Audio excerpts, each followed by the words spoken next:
આજે તો માતાજીની દયાથી આવી ગઈ એક ફોરવ્હીલ ને ભુવાએ કરી નાખ્યા ચાંદલા।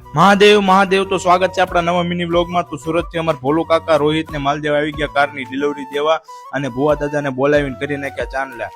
જોકે માતાજીની કૃપા જેના માથે હોય એને રોજ દિવાળી જ હોય ભાઈ। કોમેન્ટ કરી નાખો જય માતાજી તમારા કુળદેવીનું નામ। પછી ફોરવ્હીલ લાવ્યા હોય એનો હરખ તો હોય ને, એટલે હું લઈ આવ્યો 2 કિલો પેંડા ને બધાને ખવડાવી દીધા। મેં કીધું પેંડા ખાવ આવી ખુશીમાં બધાને। અને ફોરવ્હીલ લાવવા વાળા એક અમારે વિશાલ કાકા છે, અને જો ઓલા ખૂણામાં હુતા ફોન ઘુમાડી ગગજી કાકા લાવ્યા છે। પછી બધાને પેંડા ખવડાવી દીધા અને પછી મેં આવી ગયો હનુમાન દાદાના મંદિરનું કામ ચાલુ છે એ બધું જોવા, એટલે મુખી બાપાને બધા પેંડા ખાતા હતા। મેં કીધું ભાઈ ખા જો હરખ હોય ને ભાઈ।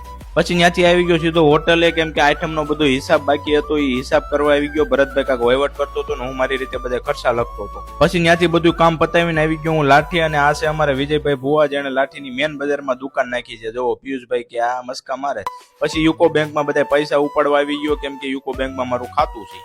પછી બપોર પછી ડાયરેક્ટ ભરતીનું કામ ચાલુ થયું, એટલે રઘુકાન બધા ટ્રેક્ટર લાવવા માંડ્યા, એટલે હું આવી ગયો સીધો મટે પાછા ભરતી પૂરવા, અને પારસની બધામાં ટ્રેક્ટર રાખતા હતા।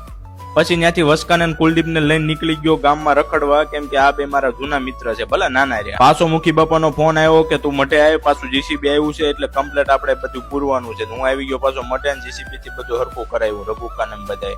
પછી ત્યાંથી સાંજે આવી ગયા સીધા મટે, કેમ કે એ બધું આવ્યું હતું, એ બધું કોળું કરવાનું હતું। માતાજીની સેવામાં તો હું પેલા હોઉં ભાઈ। સેવા લગભગ બહુ લાંબી હાલી। પછી બધાએ એવું નક્કી કર્યું કે કાંઈક ખાવાનું મંગાવી, એટલે સેવ મંગાવીને મેં મંગાવી દીધા પુકડા। ખાઈને પાછા ભાગ્યા સમિયાણું પાછું મેકવા, કેમ કે આદાનો ફોન આવ્યો કે મારે કાલ ઓર્ડર છે ભાઈ, પુગાડો તો ખરા, 8મ વાતનું પડ્યું છે। મેં કીધું કાંઈ વાંધો નહીં ભાઈ, પુગાડી દેવી। પછી બધા છોકરા આવ્યા, બધું એનું ઉતાર્યું।